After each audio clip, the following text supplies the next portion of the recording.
नमस्कार, आप देख रहे हैं इंडिया जंक्शन न्यूज और मैं हूं आपके साथ शैलेंद्र सिंह। देश में लॉकडाउन के चौथे चरण की शुरुआत हो चुकी है। केंद्र सरकार ने इस बार राज्यों को अधिक अधिकार देते हुए यह छूट दी है कि वे अपने स्तर पर नियम तय करें, लेकिन उद्योग और व्यापार को पटरी पर लाने की कवायद के बीच प्रवासी मजदूरों की घर वापसी का सिलसिला भी जारी है। प्रवासी मजदूरों की संख्या और उनके दर्द अनगिनत है। सबके सामने जिंदगी की चुनौती है। प्रवासी मजदूरों का सड़कों पर हजारों किलोमीटर की यात्रा पैदल तय करके अपने घर जाना एक बड़ा मुद्दा बना हुआ है। इस मुद्दे पर राजनीतिक गलियारे में भी आरोप प्रत्यारोप का सिलसिला लगातार जारी है। देखिए ये रिपोर्ट। कि 30% वर्कर कंपनियों में काम कर सकते हैं, कंपनियां खोल दी जाएं, लेकिन जो बच रहे 70% हैं वो कहाँ जाएं? और जिस हिसाब से अगर इनके पास व्यवस्थाएं नहीं थी, बस की व्यवस्थाएं नहीं थी, तो रजिस्टर द्वारा इनके मैसेज कर देना चाहिए, क्योंकि रजिस्टर सबका लगभग हुआ है। राशन हमारे पास था, हमारे जो पड़ोसी नहीं जा पा रहे हैं, हमने उनको दे दिया, चलो हम हो सकता है बस जाएगी, हम चले जाएंगे, ये बेचारे अपना जी खा लेंगे। अब अगर हम कमरे जाते हैं तो हमारे पास कोई राशन नहीं है, हमारे पास पैसा नहीं, हम क्या मंगाएंगे और क्या खाएंगे अगर हम कमरे जाते हैं? घर जाने के लिए हजारों किलोमीटर का पैदल सफर, अपना नंबर पहले आने की जद्दोजहद। लोगों की ये भीड़ बता रही है कि उन्हें बस किसी तरह घर जाना है। और प्रवासी मजदूरों की इन समस्याओं ने राजनीतिक रंग ले लिया है। भाजपा और कांग्रेस एक दूसरे पर मजदूरों की समस्या के लिए जिम्मेदार होने का आरोप लगा रहे हैं। बीते दिनों में प्रवासी मजदूरों की स्थिति पर भाजपा ने तृणमूल कांग्रेस पर इस मुद्दे को लेकर राजनीति करने और ट्रेन चलाने की अनुमति नहीं देने का आरोप लगाया है। भाजपा प्रवक्ता संबित पात्रा ने आरोप लगाया कि तृणमूल प्रमुख ममता बनर्जी और कांग्रेस शासित राज्य श्रमिक एक्सप्रेस ट्रेन चलाने की इजाजत नहीं दे रहे हैं और इस पर केवल राजनीति ही कर रहे हैं। वहीं दूसरी तरफ कांग्रेस के पूर्व राष्ट्रीय अध्यक्ष राहुल गांधी ने एक वीडियो जारी कर प्रधानमंत्री मोदी से सड़कों पर चल रहे श्रमिकों को उनके घरों तक सुरक्षित पहुंचाने का आग्रह किया है। बच्चों को चोट पहुंचती है, मां रोती है। ऐसी कोई भी मां नहीं है जो जब अपने बच्चों के दिल में दुख होता है वो रोती नहीं है। आज भारत माता रो रही है क्योंकि भारत माता के करोड़ों बच्चे, बेटे बेटियां सड़कों पे हजारों किलोमीटर चल रहे हैं, भूखे प्यासे चल रहे हैं। मैं सरकार से विनती करता हूं, इनको आप घर पहुंचाइए, इनके बैंक अकाउंट में पैसा डालिए और इनके रोजगार के लिए स्मॉल एंड मीडियम इंडस्ट्री को आप एक जल्दी से जल्दी पैकेज दीजिए। यही नहीं, बीते शनिवार कांग्रेस के पूर्व अध्यक्ष राहुल गांधी ने दिल्ली के सुखदेव विहार फ्लाईओवर के पास मजदूरों से मिलते दिखाई दिए। राहुल गांधी ने फुटपाथ पर बैठकर उनसे बातचीत की और उनकी समस्याएं जानी। उन्होंने भारतीय युवा कांग्रेस और दिल्ली प्रदेश कांग्रेस कमेटी से दिल्ली में फंसे प्रवासी मजदूरों की सुरक्षित घर वापसी की व्यवस्था करने को कहा। कांग्रेस ने ट्वीट कर कहा कि लोगों के दर्द को केवल वही नेता समझ सकते हैं जो उनका ध्यान रखते हैं।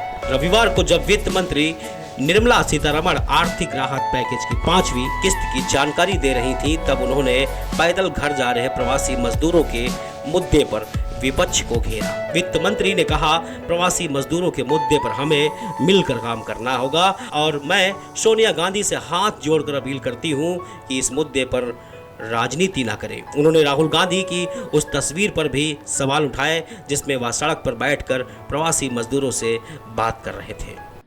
क्यों उनके अपने अपने राज्य सरकार जहां भी है और ट्रेन मंगवाएं और माइग्रेंट्स को उसमें बिठाएं और माइग्रेंट्स को इतने सुविधा के साथ, सुविधा काफी नहीं है फिर भी सुविधा के साथ उनके घर तक पहुंचाने के लिए उनके अपने राज्य को, जहां कांग्रेस के सरकार हो या जहां उनके स्नेह पार्टीज हैं, अलायंस पार्टीज हैं, उनके पास बात करके उनके साथ कोऑपरेट करके और ट्रेन मंगवाएं और माइग्रेंट्स को ट्रेन में बिठा करके उनके अपने घर भेजें, ना कि जब वो दुख के साथ पैदल जा रहे हैं उनके टाइम बर्बाद करते हुए उनके पास बैठ करके बातचीत करना। उससे बेहतर होगा उनके साथ पैदल जाकर के उनके बच्चे को, उनके सूटकेस को साथ कैरी करके बात करते चलते। दुख के साथ कह रही हूं इस बात को, आराम से बोल सकते हैं। उनके अपने स्टेट्स को क्यों नहीं बोलता है कांग्रेस पार्टी? और ट्रेन लो और ट्रेन मंगवाओ सेंट्रल गवर्नमेंट से, उनमें उन माइग्रेंट्स को बिठाओ, ना कि क्योंकि कांग्रेस पार्टी बोलते हैं ये ड्रामाबाज हर दिन। मैं अभी उन्हीं के शब्दों को उपयोग करना चाहती हूं। ड्रामाबाज है। कल जो हुआ माइग्रेंट को उनके रास्ते पे चलते हुए बगल में बैठ करके बातचीत करने का, वो समय है क्या? वो ड्रामाबाज नहीं है क्या? मैं ऑपोजिशन पार्टी को हाथ जोड़ करके विनम्रता से कहना चाह रही हूं, माइग्रेंट्स का विषय में हम सब साथ होकर के काम करना है। दुख लग रहा है, दुख हो रही है, पूरे देश में दुख के साथ लोग बात कर रहे हैं क्या हालात हो गया है हमारे माइग्रेंट्स को। इतने सारे स्टेट्स के साथ कोऑपरेट करते हुए स्टेप्स जब हम ले रहे हैं, ये क्या तरीका है? जैसे कि उनके राज्य में माइग्रेंट्स का पूरे सुविधा हो रही है, बाकी सब में नहीं हो रही। ये क्या है पॉलिटिक्स बनाना? हाथ जोड़ करके मैं कांग्रेस पार्टी के अध्यक्षा सोनिया गांधी जी से मांग रही हूं, let us speak responsibly, let us deal with our migrants more responsibly. प्रवासी मजदूरों की समस्याओं के मुद्दे ने उत्तर प्रदेश में भी राजनीतिक रूप धारण कर लिया है। प्रदेश के औरैया जिले में हुए सड़क हादसे में 24 मजदूरों की मौत के बाद कांग्रेस महासचिव प्रियंका गांधी वाड्रा ने मुख्यमंत्री योगी आदित्यनाथ को एक पत्र लिखकर मजदूरों की सहायता के लिए 1000 बसें चलाने की अनुमति मांगी। कांग्रेस कमेटी की राष्ट्रीय महासचिव प्रियंका गांधी वाड्रा ने 16 मई को मुख्यमंत्री योगी आदित्यनाथ को पत्र लिखकर मजदूरों को उनके घरों तक सुरक्षित पहुंचाने के लिए 1000 बसें चलाने की अनुमति मांगी और कहा कि इन बसों का पूरा खर्च कांग्रेस उठाएगी। प्रदेश कांग्रेस अध्यक्ष अजय कुमार लल्लू और विधायक दल की नेता आराधना मिश्रा मोना के नेतृत्व में प्रतिनिधिमंडल ने मुख्यमंत्री कार्यालय जाकर पत्र को सौंपा। प्रियंका गांधी के इस पत्र के जवाब में मुख्यमंत्री योगी आदित्यनाथ ने एक निजी चैनल को दिए साक्षात्कार में कहा कि कांग्रेस से 1000 बसों की सूची मांगी गई है, लेकिन अभी तक कोई सूची नहीं मिली है। उन्होंने कहा कि कांग्रेस के नेता ओछी राजनीति व कलुषित राजनीति न करें। मुख्यमंत्री कार्यालय की ओर से भी इस संबंध में ट्वीट करते हुए कहा गया कि इस वैश्विक महामारी के समय में कांग्रेस पार्टी द्वारा की जा रही नकारात्मक एवं ओछी राजनीति की निंदा होनी चाहिए। औरैया में प्रवासी श्रमिकों की मौत के लिए जिम्मेदार एक ट्रक पंजाब से तथा दूसरा राजस्थान से आया था।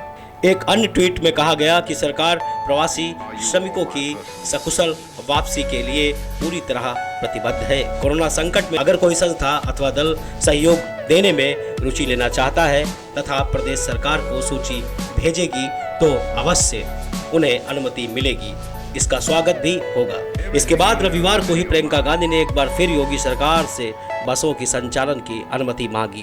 कांग्रेस महासचिव ने एक वीडियो संदेश जारी कर कहा कि यह राजनीतिक समय नहीं है, योगी सरकार प्रवासी मजदूरों के लिए बसें चलाने की अनुमति दे। आदरणीय मुख्यमंत्री जी, मैं आपसे निवेदन करना चाहती हूँ, ये राजनीति का समय नहीं है। हमारी बसें बॉर्डर पे खड़ी हैं, हजारों श्रमिक भाई बहन पैदल बगैर खाए पिए दुनिया भर की मुसीबतों को उठाते हुए अपने घर की ओर चल रहे हैं। हमें उनको मदद करने की अनुमति दीजिए, हमारी बसेस को परमिशन दीजिए ताकि हम उनको सही सलामत अपने घर पहुंचा पाए। धन्यवाद। जय हिंद। प्रियंका गांधी के पत्र के जवाब में अपर मुख्य सचिव गृह अवनीश अवस्थी ने प्रियंका गांधी के निजी सचिव को पत्र लिखा है। इस पत्र में उन्होंने लिखा कि प्रवासी मजदूरों के संदर्भ में आपके प्रस्ताव को स्वीकार किया जाता है। अविलंब 1000 बसों की सूची चालक परिचालक का नाम व अन्य विवरण सहित उपलब्ध कराएं, जिससे इनका उपयोग श्रमिकों की सेवा में किया जा सके। प्रवासी मजदूरों के लिए 1000 बस चलाने की कांग्रेस की पेशकश को योगी सरकार ने स्वीकार कर लिया तो प्रियंका गांधी ने ट्वीट कर सरकार को धन्यवाद कहा। दूसरी ओर प्रदेश सरकार ने प्रवासी कामगारों व श्रमिकों की सुरक्षित व सम्मानजनक प्रदेश वापसी सुनिश्चित की है। इसलिए संबंधित राज्यों की सरकारें यूपी के प्रवासी कामगारों व श्रमिकों की सूची उपलब्ध कराने को कहा गया है। इस संबंध में अपर मुख्य सचिव गृह अवनीश अवस्थी ने जानकारी दी। माननीय मुख्यमंत्री जी ने आज टीम 11 की बैठक में प्रवासी कामगारों श्रमिकों के सुरक्षित एवं सम्मानजनक प्रदेश में वापसी के लिए निर्देशित किया है कि हम सभी लोग उनकी वापसी के लिए हर प्रदेश से संपर्क में रहें और हर हालत में जहां भी जिन भी प्रदेशों से सूची कामगारों की और श्रमिकों की आ जाती है उनको सुरक्षित वापस लाने की व्यवस्था करें। माननीय मुख्यमंत्री जी ने आज समीक्षा की। लगभग 590 ट्रेनें आज अभी तक आ चुकी हैं और इसके अलावा ट्रेन से पिछले 8 या 9 दिनों में 7,60,000 से अधिक कामगार और श्रमिक आ चुके हैं। तो ऐसे में मुख्यमंत्री जी ने आदेश दिया है कि जहां एक और 12,000 बसें लगाई गई हैं, यहां प्रत्येक जनपद में 200 निजी बसें भी उपलब्ध कराने का निर्देश दिया गया और उनको भी लगाया गया है। ऐसे में पूरी व्यवस्था को सुनिश्चित करने के लिए हर श्रमिक, हर कामगार को पूरी सहूलियत दी जाए। मुख्यमंत्री जी ने आदेश दिया है कि जो भी कामगार और श्रमिक आए बॉर्डर पर, उसको पीने के पानी की और उसको भोजन की व्यवस्था भी कर दी जाए।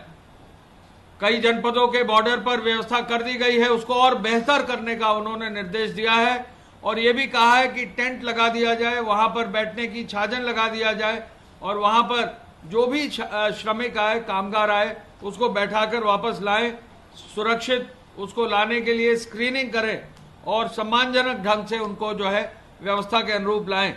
योगी सरकार से इजाजत मिलने के बाद अब कांग्रेस पार्टी भी प्रवासी मजदूरों के लिए अपनी 1000 बसें चला सकती है। वहीं उत्तर प्रदेश सरकार ने भी प्रवासी मजदूरों को निःशुल्क व सुरक्षित उनके घर पहुंचाने के लिए अधिकारियों को निर्देश दिए हैं। प्रदेश सरकार ने इससे पहले भी प्रवासी मजदूरों को बसों व ट्रेन के माध्यम से उनके घर सुरक्षित पहुंचाने की बात की थी। बावजूद इसके सड़कों पर हजारों प्रवासी मजदूर पैदल या निजी वाहनों से सफर करते नजर आ रहे हैं। ऐसे में अब विपक्ष और प्रदेश सरकार की जिम्मेदारी बनती है कि इस मुद्दे पर राजनीति न करके एक दूसरे के साथ मिलकर प्रवासी मजदूरों को उनके घर सुरक्षित पहुंचाया जाए। ऐसे ही खबरों के लिए हमारे साथ बने रहिए और देखते रहिए इंडिया जंक्शन न्यूज। देश और दुनिया की खबरों से जुड़े रहने के लिए सब्सक्राइब करें हमारा चैनल इंडिया जंक्शन।